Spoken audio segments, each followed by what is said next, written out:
Oh, I'd love to, Ursula, but I can't. I've got a bit of a do-on. He insists I go to his angling club Christmas party. Imagine it. A bit of a do. A bit of a do. Smiling faces in public places. Getting to know the in-laws much better than expected. A bit of a do. Invited to a bit of a do.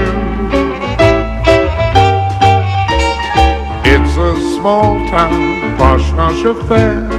Best behavior, being aware of others who are doing it too. Others who are seeing through you. A bit of a do. All tickety-boo. The bride's dimension attracts attention. A scruffy young groom who defies convention. A bit of a do, bit of a do. Invited to a bit of a do.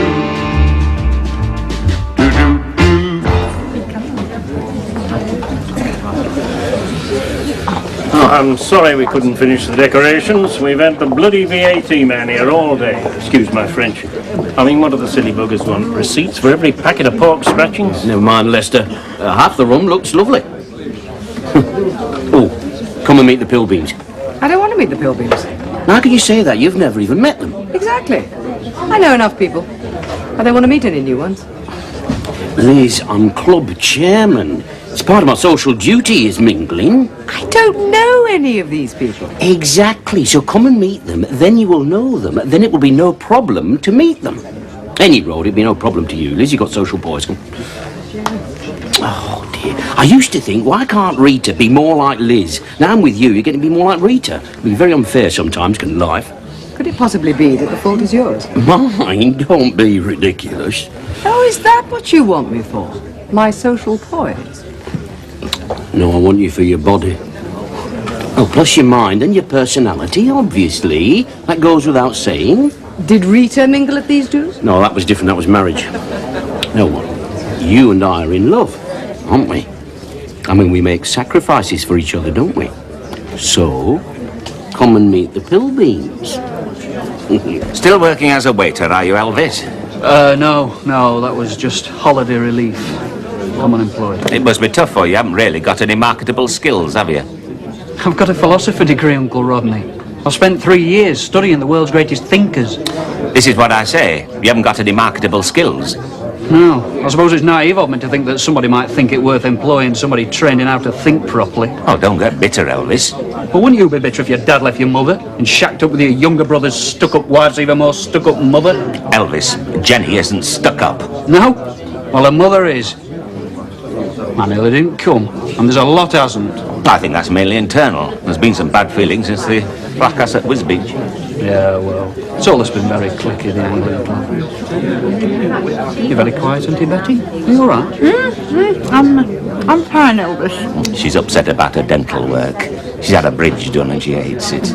I didn't want to come, but I had to come. Make sure he didn't drink too much while I'm not here. Betty, as if I would. Hello! How's Elvis? Thirsty. I'm sorry. No, he'll come round in time. Dry white wine, Liz.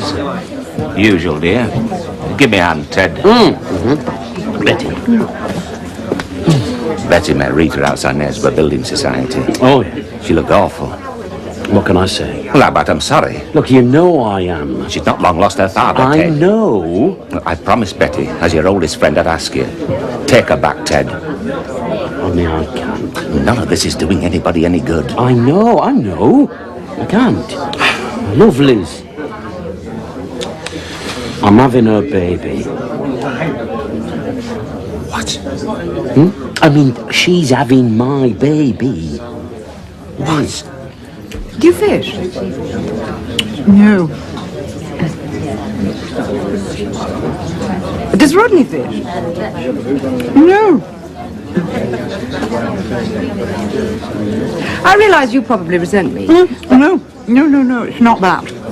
Well, I mean, I suppose I do, wouldn't you? No, it's scratch my teeth. In the unlikely event of your running into your husband, would you kindly tell him that I'm going to sue? You mean Lawrence has made Oh, I'm sorry. To you, it can't be remotely funny.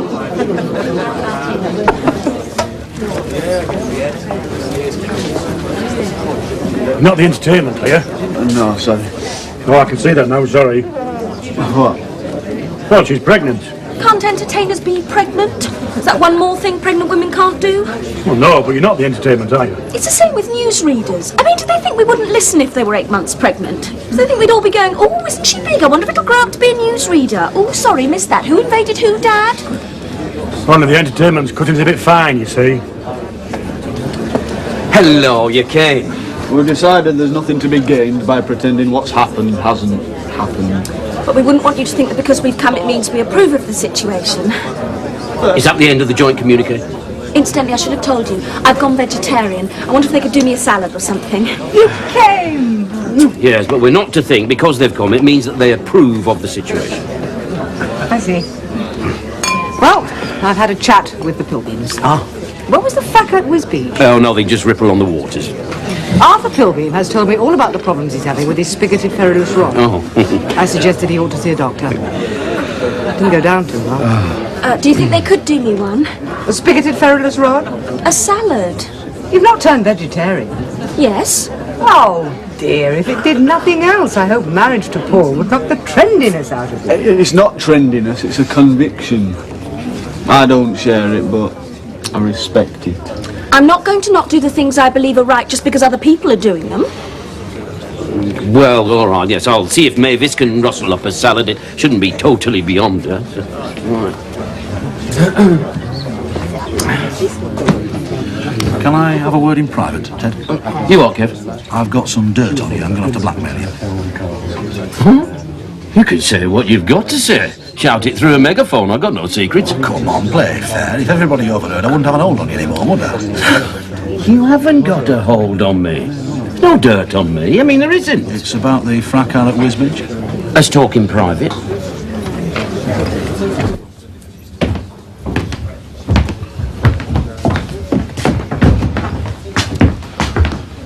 Cast your mind back to Wisbeach. Grey skies over the flat black fens, an howling easterly wind straight from Russia. There's an howling easterly in this corridor and all, so hurry up. An argument takes place. The pretext is the habits of Tench. The real cause is a redhead from Maltby. Trevor Barnwell pushes Derek Wiggins in. Derek Wiggins can't swim. Trevor Barnwell refuses to rescue Derek Wiggins, so Alan Willis pushes Trevor Barnwell in. Trevor Barnwell can swim, but it takes 3 men to rescue Derek Wiggins. Hey, What?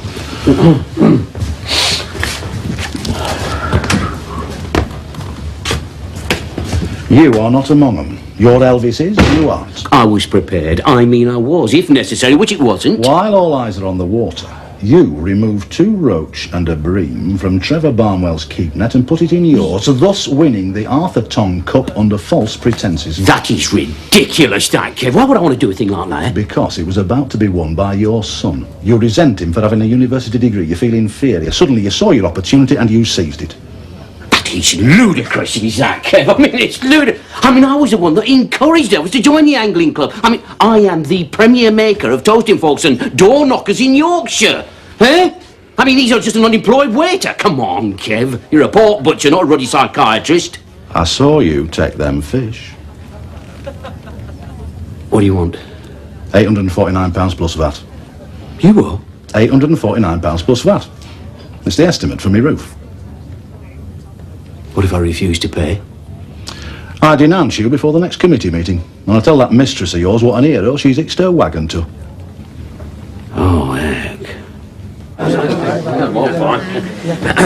I wish you wouldn't leave me on my own. Oh, Liz, just talk to people, you know, mingle. Where have you been? I've been chatting to Kevin Kevin Loudwater. He's a bit upset. What about? About us having fish and chips tonight. You know, he wanted meat. Well, he would do, wouldn't he? I mean, he's a pork butcher. See? Oh my God. Are you the entertainment? What? Oh, no. I'm Neville Badger. of Badger, Fox and Badger the solicitors. I'm an old friend of Mr. Simcox's, of Liz. Only they said to be here for 8:30 and it's nearly 9:15. All right, Pete, I'll handle this. Excuse me. Neville? I'm sorry about the garb, but you were kind enough to say if I could drop in, I'd be very welcome. Yeah, well, yes, of course. I'm glad, but what? I was invited to a fancy dress party and I couldn't find it. Oh, I see. I'm sorry. Neville? Yes, he was invited to a fancy dress party. Couldn't find it. Sorry. I'm sorry. Oh, I really think that is the saddest thing I've ever heard. I'm Henry VIII. Are you? Are you really? Oh. Jane would have wanted me to go. She loved fancy dress. I worked it out once. In 22 years of marriage, we wore fancy dress 33 times. I hope you don't mind. I knew if I went home to change, I'd lose impetus. I wouldn't find the courage to come. And I certainly haven't the courage to stay at home on my own. I dread this Christmas. You're welcome to spend Christmas with us, you know. Isn't he, Ted? Yes, of course. Oh, thank you. We'll see. Phone call, Ted. Something about an accident. Oh, heck, if that's the entertainment, Lester, could Mavis rustle up a salad? We've got a vegetarian in our midst. Vegetarian in the Angling Club? Contradiction in terms.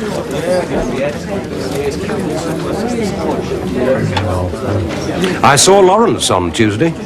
Oh? Aren't you going to ask me how he is? No.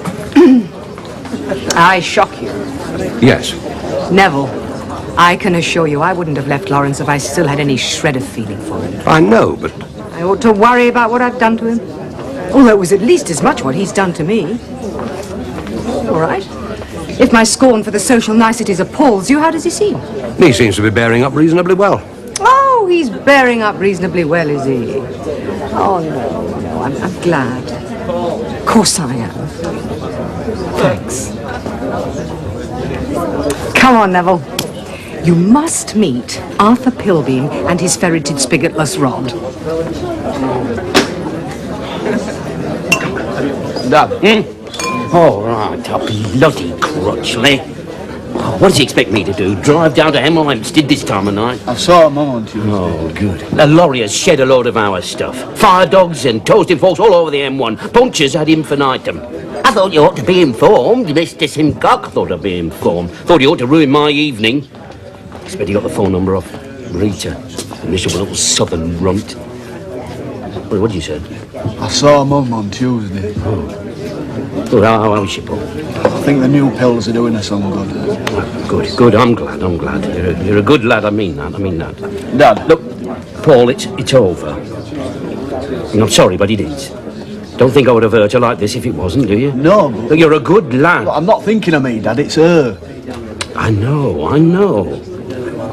But I mean, it's over, it is. Oh, where's that entertainment? I'm going to phone up that Dave Wilcox and I'm going to blast him from Christmas to next Thursday. Dad. Look, Paul, I'm club chairman.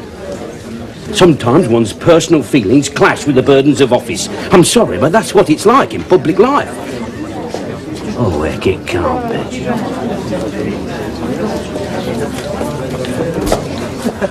Lawrence. You invited me at the dinner dance, don't you remember?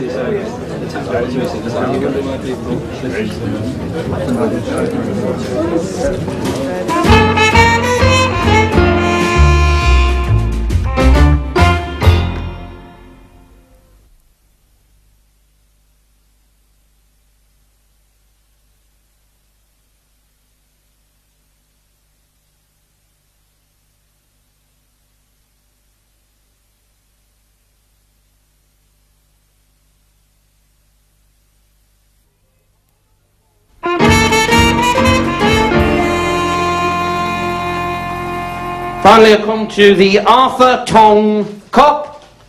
This was presented by the late Arthur Tonge. So before he was late, of course. And it is to be donated to the winner of the autumn competition, which, as you know, was held this year at Wisbech. And I'm delighted. I'm glad to be able to tell you that at last we do have a winner with us tonight. Yeah. And it's me. It's Ted Simcox.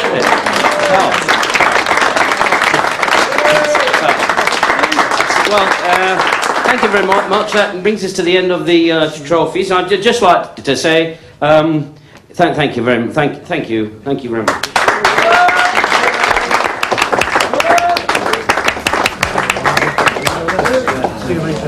Your new man cuts quite a dash in public, Liz. A man of many talents, our door knocker tycoon. You must be very proud of him. Hello. That's a very good Henry VIII, Uncle Neville. Thank you, Jenny. We wondered if we could have a word. Of course. Absolutely. Oh, sorry, I was a bit slow there. It's the syphilis, I expect. It rots the brain. I was being Henry VIII. Sorry. Poor Neville, he's trying to be jolly.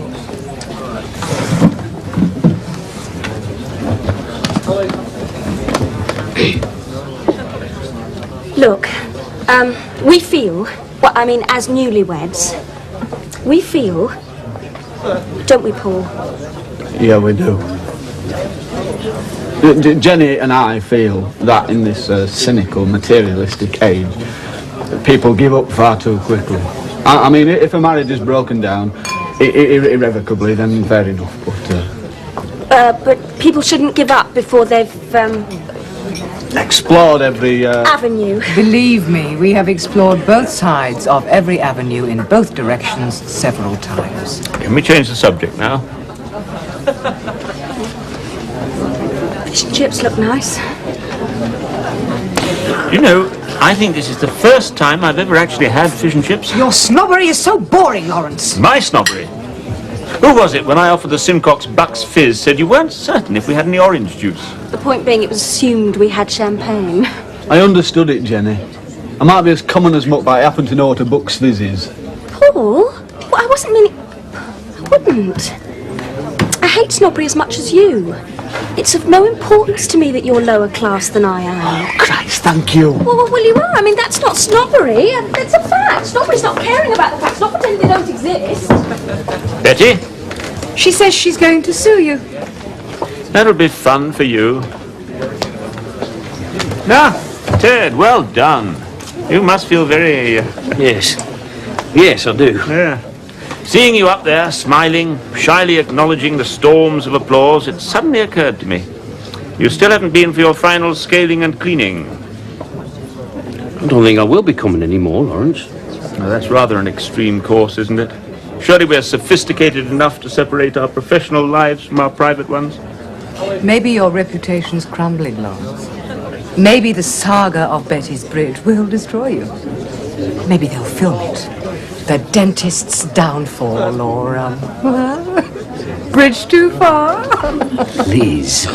Or maybe Ted doesn't trust you not to go berserk when you've got him there, helpless with his mouth open. He knows what a passionate nature you have. Ouch. Absolutely. I'm sorry. Sorry, Lawrence, I didn't want to have to hurt you any more than... I have already. Exactly. Sorry.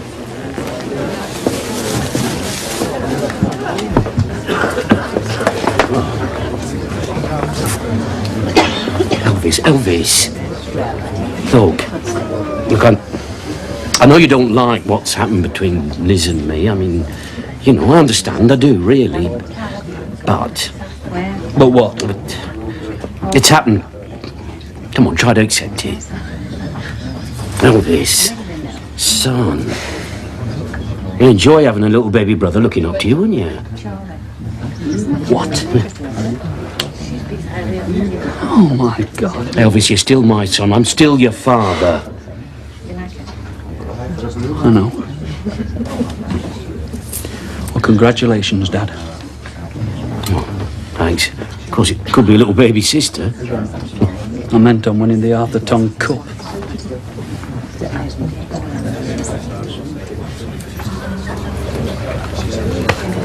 How would you like to work in the frozen chicken industry, Elvis? Well, it's never exactly been my burning ambition. You're right. If we can't employ fellas like you, the men with brains, we're expanding next year, I hope. Think about it. What has, Uncle Rodney? Well, on the management side, I wouldn't expect a philosopher to shovel bird shit. Think about it. There's no hurry if you, well, you know, and give my Miss Wainscott a tinkle. Oh, well, thanks very much, Uncle Rodney. I will. I will think about it, and if I will give you Miss Wainscott a tinkle. Good. Now, I must go and make sure the old girl doesn't drink too much, bless her. I'm finding it very difficult to make myself understood. I beg your pardon? I said, I'm finding it very difficult to make myself understood. Nonsense. You're as plain as a pikestaff. Your speech, I mean, of course, not your... Dear, I found it very difficult discussing business with you dressed like that. Business? Well, yes. I'm suing Lawrence for defamation of appearance. I want you to represent me. Oh, dear. I don't know, Betty. Lawrence is an old friend. I see. Old pals stick together, huh? Friendship is more important than justice. Oh, excuse me. I must go and make sure the old fool didn't drink too much, bless him. Please, try and join in.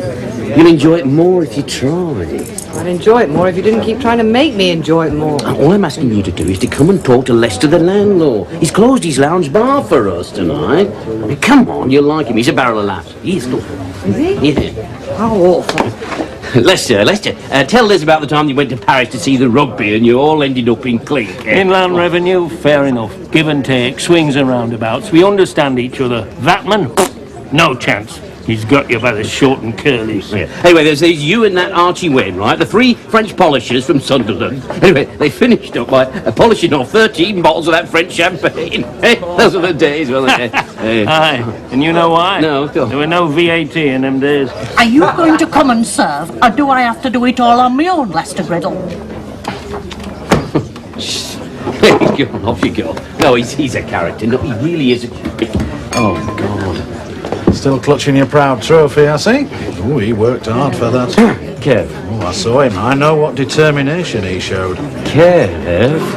Could I introduce us, Yes, Liz Rodenhurst, Kevin Loudwater. Hello, Kevin. Oh, Eccles, you're a cracker, aren't you? Well, thank you very much. So you were upset they chose fish and chips, I hear. You what? Yeah, you know, you being a pork butcher, you know, what we were talking about out there, you know. Oh, right. Yeah, I don't reckon it's suitable for the angling club dinner, fish and chips, no. You must come and see us one day, Liz. It'll be right snug once we've got that roof repaired. I want to go home. What do you mean you don't want to go back with... How can you say that? No. I want to go and make love. Yeah, well, I mean, you know, so do I, madly. But... For what? I'm a club chairman. Is your passion cooling? Is your ardour on the wane? No, of course it isn't. It's just that this due is the final responsibility of my term in office. I see. Well, I'm flattered you're so keen. I am keen. I'm deliriously, madly. But it's a well-known millstone is club chairman. Well, I thought your reception was distinctly lukewarm. I felt angry. Well, that's because they all knew Rita. They liked her, though she never believed they did. You talk about her as if she's dead. Well, she is for me. Will I be dead for you one day? Liz, love. Of course you won't. How on earth can you say such a thing? You mean more than anything in the world to me. You're my world. Right, now go and talk to the Pilbeams. I'm going to put this in the car, then I'm going to have to sort out the entertainment. Now, go on, off you go. Maybe join you, only Betty's embarrassed to show her teeth, bless her. And with you two, you'll understand she needn't talk. Of course. Betty tells me I may have been a little rude to you at the dentist dinner dance, Jenny. Well, a bit perhaps. But I didn't mind. I was fascinated to find out how guilty you feel about the way you treat your chickens. Did I say that? I think I must have had a little too much. Have you thought seriously about umbrellas? Umbrellas? Well, you said you'd switch production to umbrellas. Oh, Lord, I was drunk. It's not a bad idea, though, is it? I can't say to butchers, sorry, no chickens this week. How would you like some umbrellas? No, but in time you'd find new outlets. I don't know about umbrellas, I know about chickens. It's a booming industry in which British technology leads the world. Our product is cheap, standardised, and almost totally tasteless. Other countries can't manage that. You asked me to help you set your chickens free. I couldn't. You chickened out. There's nothing funny in discovering what a coward you are. Oh, Lord, I always seem to end up making your wife cry. Don't worry, she cries a lot. Doesn't it worry you? The kind of world we live in, it'll worry me when she doesn't cry. Oh, shouldn't you go to her? No. There are times when a woman needs to be left alone, Uncle Rodney.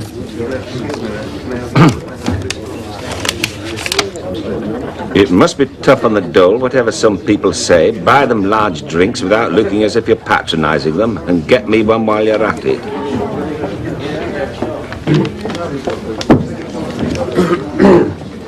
Excuse me. Ladies and gentlemen. Ladies and gentlemen, excuse me. I'm very sorry to be able to tell you that, unfortunately, we've been very badly let down by the entertainment. Yes, well, so what, eh? Never mind, eh? Let's try and prove to our visitors that we've got some unsuspected talent in our midst, eh? We'll make us own entertainment. And so, I'm very, very glad to be able to tell you that very shortly Norman Penfold will perform upon his instrument. Now, come on. Hold on, is that the spirit, eh? I mean, it isn't. I mean, is it? Is it the spirit? No. So come on. I'd like to hear a nice big warm round of applause, please, for Norman Penfold and his squeeze box. Thank you. Thank you very much, Norm. Anyway, look, to set the ball rolling, I'm going to start things off myself. Yeah, so after me, you'll all sound pretty good, eh? Yeah. Right, so I'm going to do a witty little ditty from the days of the music hall entitled The Tuner's Opportunity. Oh, thank you very much, Norm.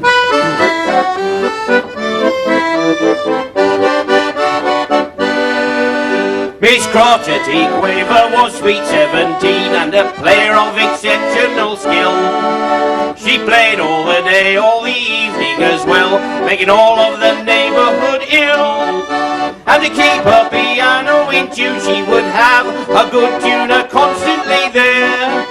He'd pull up the instrument 3 times a week just to keep it in proper repair. First he tune it gently, then he tune it strong, then he touch a short note, then he'd run along, then he'd go with a vengeance enough to break the key, cause he'd always tune when he got the opportunity. First he tune it gently, then he tune it strong, then he'd touch a short note, then he'd run along, then he'd go with a vengeance enough to break the key, cause he'd always tune when he got the opportunity.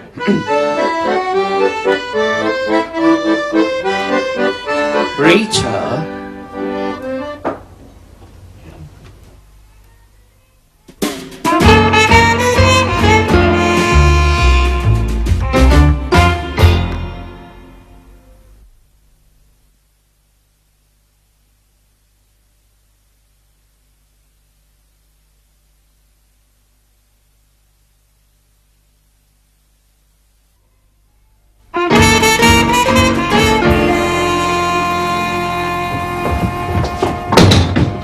Liz, where have you been? Your car, I couldn't get in. Look, Lizzie, we're only... Lizzie, we're only a bit of I fun. hated to see you making such an exhibition of yourself. Look, it doesn't matter with these people. These people are my people. Nonsense. You're managing director of your own fund. Yes, I know that, but I haven't forgotten my roots. Asparagus has roots. One keeps them well hidden. Look, Liz, asparagus is asparagus. People are people. When you finish with asparagus, you chuck it out, but we don't treat people like that. Don't we? Exactly, but we shouldn't do. So, look, come back in, come back. Come and show that you like them, show that you care about them. I don't like them. I don't care But about these people are the salt of the earth. Were they the salt of the earth at Wisbeach? Look, I'm not saying that these people are any better than anyone else. I'm just saying that they're no worse. Look, I'm club chairman. I've got to go back. Come with me, please. What's the point? Rita's turned up. Well, why didn't you say so? Don't bother. Oh. They're here.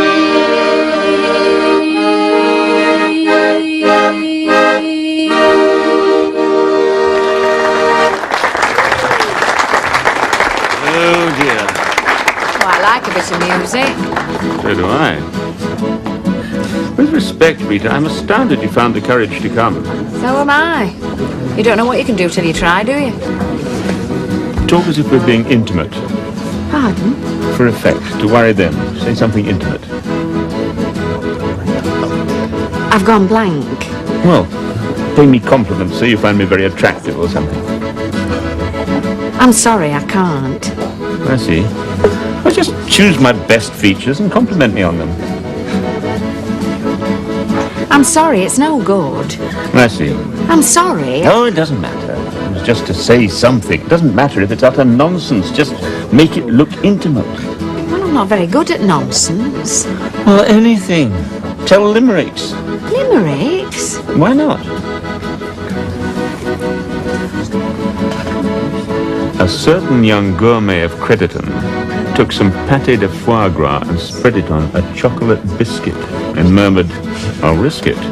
His tomb bears the date that he said it on. I wonder what they're talking about. You aren't interested, are you? You aren't worried. No, I'm not remotely interested. I'm not remotely worried. I'm just mildly intrigued, that's all. You know, look rather intimate. There was a young lady from Spain who was dreadfully sick in a train. Not now and again, but now and again and again and again and again. They're not going to start up as well, are they? Well, I suppose it would sort of solve the problem. No, but I don't think I could cope. It could scar me permanently. There once was a pious young priest who lived almost wholly on yeast, for he said, "It is plain we must all rise again, and I want to get started at least."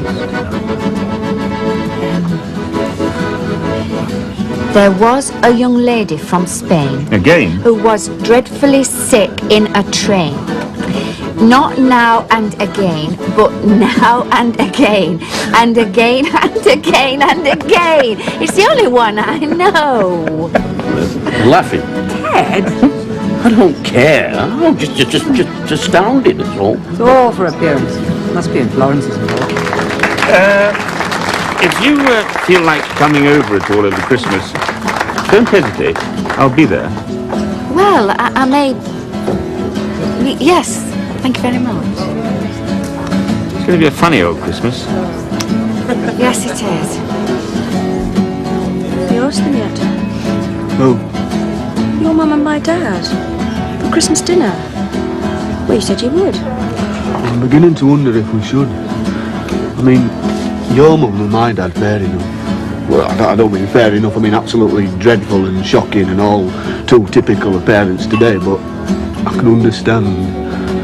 But my mum and your dad, they're mind boggles. I mean, if they went for a lie down full up of turkey and I heard them tiptoeing to each other's rooms, I think I might have a nervous breakdown. They wouldn't be full of turkey. You're full of nut cutlets. Well, this is it, Jenny, what would we give them? It's not just the turkey, it's the trimmings.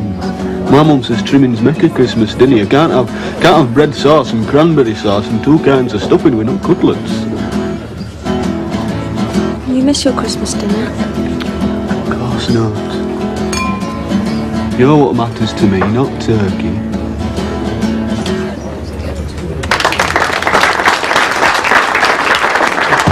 Right, well done. Thank you very much. Great, now who's going to entertain us next? I will. Rita?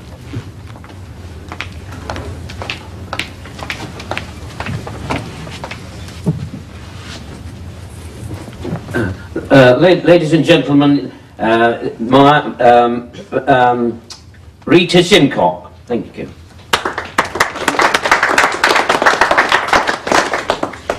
We live in troubled times. I sometimes wonder whether mankind hasn't gone stark staring mad. Womankind has on the whole done rather better, but there's no room for complacency there either. People seem to have abandoned moral standards to gratify their greed for pleasure. It's the pills, it must be. So, although I know this is an angling club party, I want you all to remember that it's also a Christmas party. Therefore, I should like to sing a couple of verses of Hark the Herald Angels Sing, unaccompanied. Thank you very much, Norman. You may all join in the chorus, and I don't want any funny words either. Hark the herald angels sing, glory to the newborn King. Peace on earth and mercy mild, God and sinners reconciled. Joyful all ye nations rise, join the triumph of the skies. With the angelic host proclaim, Christ is born in Bethlehem. Hark the herald angels sing, glory to the newborn King. Hail the hem-born Prince of Peace, hail the Son of Righteousness. Light and life to all he brings, risen with healing in his wings. Mild he lays his glory by, born that man no more may die, born to raise the sons of earth, born to give them second birth. Hark the herald angels sing, glory to the newborn King.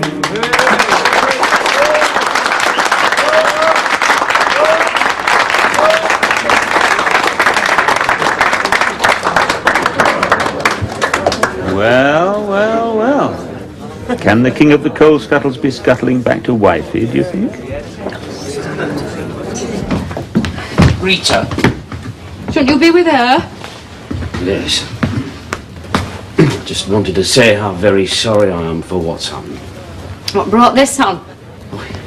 You sang well, I was amazed. Thank you. No, not that you sang well, that you sang. I mean, you know, in public, it's very unlike you. Oh, but who am I? I saw that Mrs. Whose husband used to work at that special school before he collapsed, in Tesco's yesterday, Arrington. I heard her talking to her friends, whispering. Do you know who that used to be? That used to be Rita Simcock. Rita. Do you know, lately you seem to think everything can be made all right by constantly repeating my name. It's not enough. I care about what happens to you. Why? In case I do something dreadful and it's in the papers, brings disgrace on you and rebounds on your precious foundry. No, Rita, love, it's very unfair. I care about you. That's why I've come out to say I'm sorry. Well, you've said it now. Twice.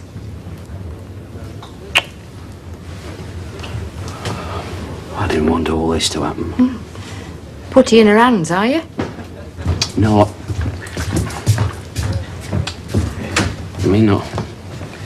Obviously I want to be with her. Otherwise I wouldn't be. It's just that I don't positively not want to be with you. It's just that I just have to not be with you because I want to be with her. That's all. Love. Splitting hairs as well as families now. Sorry. 3 times. Look, you were great in there. Fantastic. I was proud of you. Proud? What have you got to be proud about? You think I'm your creation or something? Really? Rita. Don't spoil it all by running away. Look, I've got to go back. Come back in. Otherwise it'll look like a victory for her.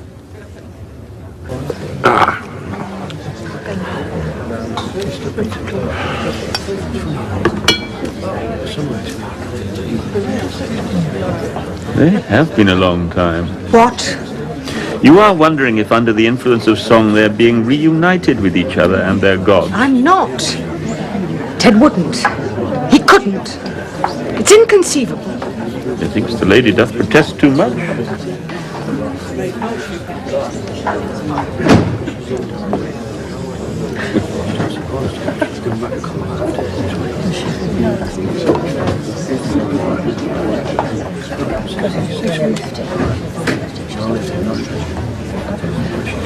You were marvellous. Not bad, Mum. I saw you, hiding your head in your hands till you realised you didn't need to. Yeah, well, excuse me, Please don't let me keep you from her. Rita. Dad. Oh, sorry. Oh, for God's sake, stop saying that. I'm sorry. Oh, heck. I'm sorry.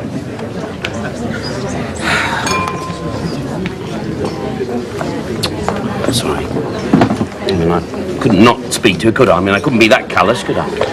I'll leave you alone. Lawrence, please don't feel you have to go. Oh, I don't. I want to go, believe me. I love you. I do, utterly. You're not going, are you? There's an extension. Oh. You care more about Ben than about me. No, I don't, love. It's just that I said I would be chairman for a year, not until such times I wanted to go home and have it off with my love. I mean, be fair. I'm committed morally. Ted, can I have a word? Kev, can't you see that I'm in the middle of a very important private conversation? Yeah, all right, yes. All right, sorry.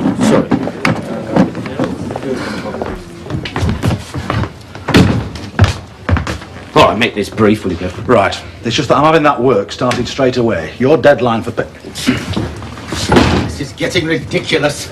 I'm going to have that prostate done. Yeah. Your deadline for paying me is Friday fortnight. £849 plus VAT. Oh, to hell with it. Being a king suits you. Oh, thank you very much. You look good as George VI. Oh, thank you very much.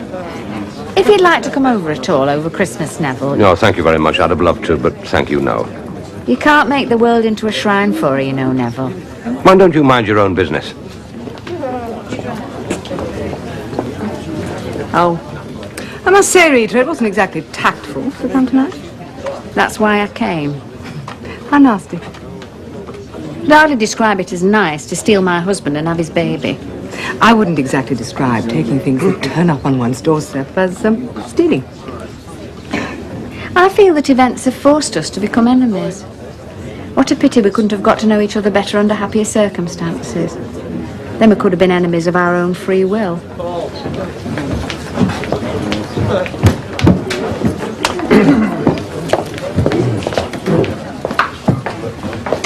Ladies and gentlemen, can I have your attention, please? I've got to announce a change in the winner of the Arthur Tong Cup. This is no longer me. I also resign, as of now, my chairmanship of the club, as I have besmirched this high office. During the fracas at Wisbeach, I took 2 roach and a bream from Trevor Barnwell's keep net. So the new winner is, in fact, my son Elvis, and a very well-deserved winner he is too. So I'd like a big hand, please, for Elvis Simcock. Thank you very much. Come on, Elvis. Come on, lad, come on. There you go. Well done. Come on, Norman, play something for God's sake. Come on, I'm taking you home. No, Lawrence. I shall stand by him. Not you, dear. I was talking to Rita. Well, that's that then. Good night, everybody. Happy Christmas. Happy New Year. Happy... What is it these people do? Angling. Sorry about this. Yes, that's right. Bloody boring occupation it's always seemed to me. Come on, my love, shut eye time. Sitting for hours watching a worm wriggling about on a hook. It's ridiculous. I've had more fun watching pimples grow. It's a lovely party, everybody. Apart from the food, and all that singing, and that Bert going on about VAT all the time. She's forgotten all about her teeth. Oh my God, they've seen. No, it doesn't notice, not really. I mean, it's thoroughly incompetent dental work, but it doesn't notice. Come on, Rita. We're not going. There's an extension. Oh, shut up about your blasted extension. You're beautiful when you're angry. Neville, that is so corny. Ah, but I'm Henry VIII. It was original in my day. Are you fit to drive, Neville? I mean, supposing you stopped. Why should I be?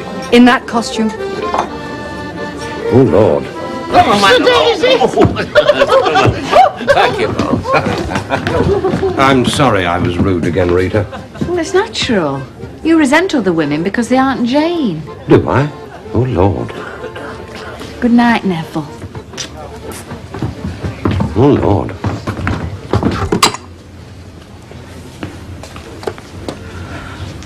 It's been a fiasco. I mean, it has. Total fiasco. Not total. You made a brave speech. Oh, Liz. Oh, heck. Right, I'm off. Oh, God. Night, Dad. Excuse me, love. Help yourself for this. Hey, look. It's 27 minutes of extension unexpired. Yeah, I'm going down the plough. Can drink late there without an extension. Elvis. I can't cope with all this, Dad. I don't know whether I admire or despise you. I don't know whether I love you or hate you. That's what 3 years of philosophy have taught you, is it? Yeah. Night, Dad. Elvis. Say goodnight to Liz. Please. Good night, Liz.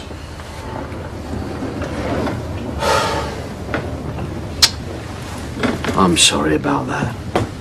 Families who'd haven't. Oh, God. I suppose you think you've won, don't you? I've lost any road. How am I going to get my roof repaired now, eh? You deserve a vegetarian daughter-in-law. What do you mean about his roof? What's been going on, Ted?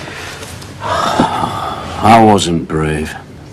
I only admitted what I'd done because Kevin saw it and he blackmailed me. Well, I still think you spoke bravely. Why did you do it?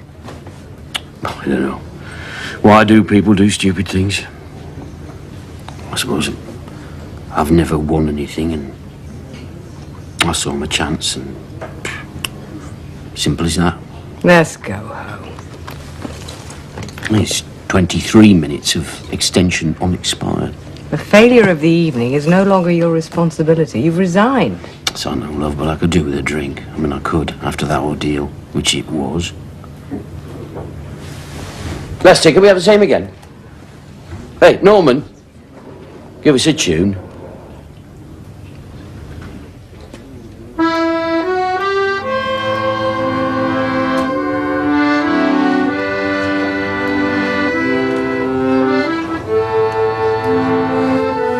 Let's dance.